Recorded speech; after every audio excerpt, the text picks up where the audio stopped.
Happy Christmas. Now, a triple whammy for beer drinkers is the story we're going to kick off with, because the lad culture must end, apparently. Pub crawls are a thing of the past. Can't call them that. Happy hour shouldn't exist, and you shouldn't be encouraging people to down a few with the lads. I mean, seriously, this is coming from the Campaign for Real Ale.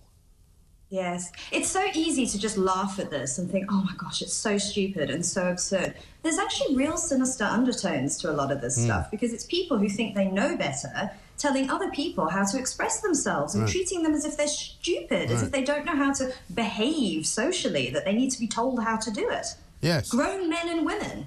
I know. Isn't it extraordinary? But we seem to be surrounded by people who want to advise us on how to not offend other people. But I'm afraid, aren't they looking at this down the wrong end of the telescope? Because maybe what they should be doing is telling people not to be so offended all the time. Yes, I think so. It's a huge diversity and inclusion industry that's grown up now. I mean, they've particularly attached themselves to universities where the administrations are so bloated that they spend money on this stuff. Yeah. But I mean, looking at the CAMRA situation, I mean, the suggestions they've given, I mean, they're just not obvious to people. They don't make sense to people. I mean, when I think about my group of friends, I mean, a lot of the guys just are more interested in real ale, and the women less so. And I don't know why that is, and I don't know if my group of friends is representative of the population as a whole, but I don't know why that they immediately see something bigotry or misogyny in it. Maybe people just naturally are interested in some things and not interested in others, and there's nothing bad about it. Yes. It doesn't need to be fixed in any way. And sometimes men like to go out with other men in a group, and sometimes women like to go out with other women in a group. Sometimes they go together, sometimes they mix, but, you know, it's got nothing to do with anybody else, has it? No, I mean, that happens all the time, where you have a girls' night out or a mum's night out, and, you know, maybe you'll link up with the guys later, but people do these things naturally, totally naturally, and there's no problem with it whatsoever. I don't like this sort of like, so I don't want to sound hyperbolic, but like the Stalinist approach to managing and organising everyone's lives. Right. Well, it's funny, isn't it? Because during, when we had those ridiculous kind of regulations coming in and out of various different lockdowns, and they declared that, you know, you'd have to be out of a pub by 10 o'clock, they made it that there was a curfew, if you like. Rather than people kind of drifting out at different times and everybody actually managing not to mingle together at all, they actually created a massive, COVID risk situation, because everybody left the pub at the same time and then continued drinking in the streets. And I remember seeing scenes of like Oxford Circus thronged with crowds of people because they'd all been kicked out of the pub at the same time. I remember that. And the word that came to mind was just how stupid. And, you know, the people making these rules, how rigorous are they? How good are they at what they are doing? Does what they are doing actually make sense? Or is it having results like that? Yeah, I know. One thing we have found, though, today, which is unusual, is we found a professor at Cambridge University by the name of John Marinbon, Trinity College, who's actually said that universities are now at risk from various woke academics, because there's so many of them now seeking to change the way that we speak, change the way that we think. And only yesterday I saw a story, I think from Stanford University, about the eradication now of certain phrases and words that might offend, such as flogging a dead horse, which apparently, killing two birds with one stone, which apparently is likely to upset animal rights activists. And you can't even say bury the hatchet now, because it might upset some Native Americans. I mean, these are just fringe theories as well, totally fringe theories coming from this diversity inclusion industry that are becoming mainstream, that make no sense to most ordinary people. And one of the phrases on that list was rule of thumb, which they claimed originated in wife beating. But as far as I know, that's actually disputed.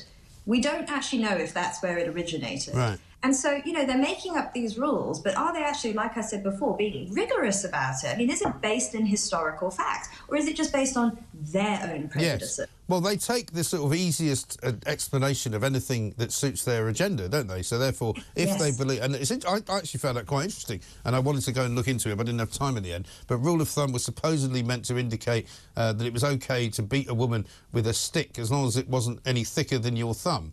You know, which in and of itself is quite an interesting historical fact. Yes, but also people have said that it's to do with the construction industry, that it actually dates back a lot further about, and that makes more sense to me, because when you think about rule of thumb, it's about, you know, going by experience. So it was to do with how you constructed things according to the length and width of your thumb. Yeah. I mean, it coming from wife beating doesn't make sense if you apply it practically. So I'm not sure I buy that. No, and similarly, grandfather apparently is now being outlawed in parts of America, because a grandfather clause, which is often used by anybody in the property business or anybody in any contract law business, apparently it refers to some kind of racial epithet that it was that somehow it's now deemed to be, you know, offensive to black people. And I'm like, well, I don't know anybody that finds it offensive, so why? I mean, this is completely obscure. The thing is, obvious racial slurs, people have no problem not using those words. It makes complete sense. They know it's harmful. But stuff like this, I mean, it's completely out there. I don't know who is coming up with this stuff, but we really need to stop letting these fringe ideas become mainstream and allowing these people to dominate everyone else with these ridiculous, frankly, ridiculous ideas. And we've seen a great example, haven't we, this week, of the double standard of the left as well, with all of the amazing kind of vitriol surrounding Jeremy Clarkson's column where we wrote about Meghan Markle that upset everybody, which has apparently been now the most complained about piece ever written. But today there's two very good pieces, one in the Telegraph, one in the Mail, about things that have been said by people on the left who have never really suffered as a result. How about this from Frankie Boyle, who once said, I'd obviously like to kill and rape Holly Willoughby.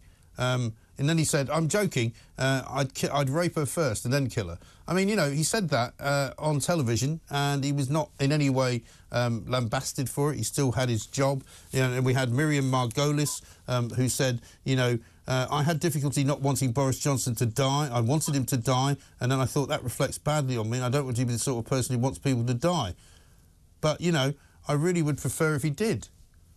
And, I know, and people just said they were joking, but when it comes to Jeremy Clarkson, because people have personal hatred of him, there was a lot less generosity towards what he was saying. There wasn't any sort of generous interpretation. I mean, personally, I did not like what he wrote, but still, you know, you're right, there is a double standard there. Yeah, but I mean, the ludicrousness of the way that he has been sort of treated ever since. How about this one from BBC4's The News Quiz? Sandy Toksvig described Michael Gove as having a face like a fetus in a jar.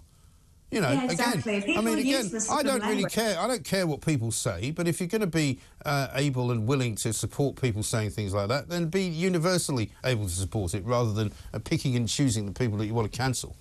Oh, yes, you have to be absolutely consistent with these things, but I don't think consistency is the point. I think, you know, Jeremy Clarkson, for instance, for a lot of people, represents a certain worldview, a certain way of looking at things, and so they will go for him, absolutely. Yeah.